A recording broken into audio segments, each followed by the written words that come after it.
Turning an app on means the app is on. It doesn't mean you're working. I want to know, how much time am I wasting out here? Everyone prioritizes different things. There are going to be tools that work better in your market than it will in my market. At least have your feet wet in food delivery and grocery delivery. I lean towards Lyft because of the money. And when I'm online and I'm working. If that's not you, then that's not you. And to that, I would say, then you need a better way of tracking when you're actually working. Mike Drop Barbecue says, turning an app on means the app is on. It doesn't mean you're working. It means you clicked online for whatever reason, accidentally, on purpose, to see surges, etc. I will say to that, it depends on the person. When, like I said, when I'm online and I'm working. If that's not you, then that's not you. And to that, I would say, then you need a better way of tracking when you're actually working, right? So just because for you, when the app is on, doesn't mean you plan on working, then I would say to you that you need to have a sound way to track when you are working so that you can have accurate information to make accurate decisions.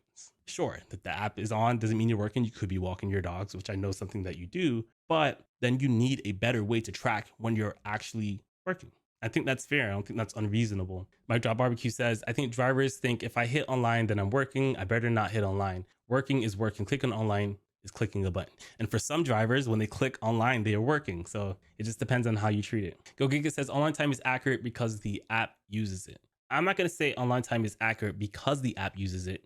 It also matters how the user is using it in conjunction too. But like I said, when I'm out there and my apps are off, but I'm still working, like I'm repositioning or driving back to surges, I just put the timer. I have like a watch, like it's just set to be one of my screens where I just have a timer. I calculate it because I want to know how much time am I wasting out here? You know, I got to make sure that I have accurate numbers, not just for myself, because then I have to come here and do this live in front of hundreds, sometimes thousands of people and make sure everything is accurate. So I just want to be as accurate as possible for you guys and for me. I think that's important. Go Gigit says, online hours don't matter, period, for taxes. Sure, there's a lot of things that don't matter, period, for taxes. Like, so I understand that. But again, more information, better than less information. I'm going to stand by that. All right, so Mike Drop Barbecue says, I think most of us track our bank accounts as the point of how well we're doing in this business. You can track all those hours you want, but if you're not making profits, it's pointless. If you're not making profits, I will say, yes, it's pointless. I don't think tracking your bank account is the only metric you should be doing. Like, yes, you should be tracking that. But if I am communicating to rideshare drivers, and I know that everyone who watches my channel has a different level of expenses, some are chosen, some are like you have to.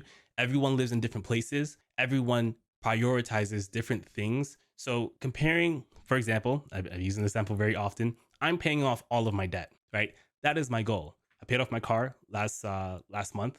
The only money in my bank account is what's left over for my bills plus my emergency fund. If you compared the way my bank account to someone else who isn't trying to pay off their debt, who they have a lot of debt, they have a high car payment, and they're just stacking money and paying their minimums, our bank accounts are going to look different. His bank account number is going to be technically higher than mine, but my net worth might be higher than theirs. So I don't think that tracking just your bank account is the best way to determine if you're finding success with Uber and Lyft, because you could be finding success with Uber and Lyft, but not having success with your personal budget. You could be overspending, eating out every single day.